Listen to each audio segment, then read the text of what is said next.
नमस्कार, मी मंगलवर्तक, राहणार वसई. आज मी तुम्हाला मराठी लग्नात जो मसाले भात करतात ना, तो मी करून दाखवणार आहे. मसाले भाताला लागणारं साहित्य मी 2 ग्लास तांदूळ धुवून घेतलेत, मटार, गाजराचे तुकडे, फोडणीला लागणारं तेल, मोहरी, हिंग, हळद, तिखट, आल्याचे बारीक चिरलेले तुकडे, काजू, सगळ्यात महत्त्वाचं म्हणजे स्पायसेस अँड मोरचा गोडा मसाला, चवीपुरतं मीठ आणि गार्निशिंगसाठी ओलं खोबरं आणि कोथिंबीर. तांदूळाच्या दुप्पट मी पाणी ठेवलं आहे उकळत ठेवायला. आता फोडणीसाठी तेल घालते आहे. तेल तापल्यावर मोहरी मोहरी चांगली तडतडू दे. मोहरी तडतडल्यावर हिंग घातला आहे. फोडणीत हळद टाकली. मग आपण स्पायसेस आणि मोरचं लाल मिरची पावडर टाकली आहे. आता आपण काजू व आलं ह्याचे तुकडे घालून परतून घेऊयात. जेणेकरून आता फोडणी जळणार नाही याची काळजी घ्यायला पाहिजे. आणि छान परतल्यावर कसं खमंग लागतं ते कळेलच आपल्याला. मग मटार घातलेत त्याच्यात.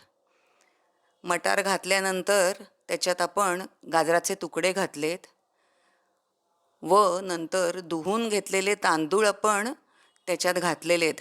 गाजर पूर्वी कसं गाजर घालत नसत, नुसतेच मटार घालत, पण आता रंगीबेरंगी भात छान दिसतो आणि व्हिटॅमिन म्हणून गाजर ॲड केलं आहे.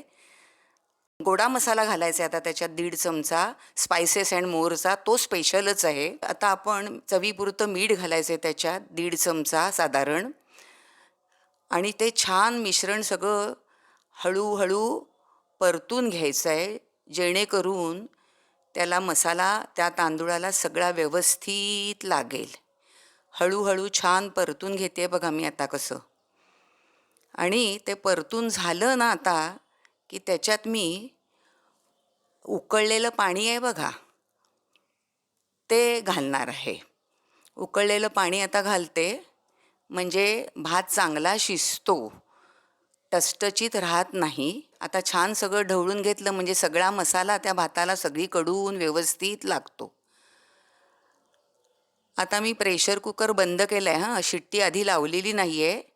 आता शिट्टी लावते आणि गॅस आता मीडियम ठेवते. कुकरच्या शिट्ट्या 2 झाल्यावर गॅस बंद करायचा व 10 मिनिटांनी वाफ जिरल्यावर आपला कुकरचं झाकण काढायचं आहे. सुंदर असा मसाले भात तयार झालेला दिसतो आहे. अशा तऱ्हेने आपला हा मसाले भात तयार झालेला आहे. गार्निशिंगसाठी मी खोबरं कोथिंबीर वरून घातलेलं आहे. खोबरं लिंबू पिळून याचा आस्वाद घ्यावा.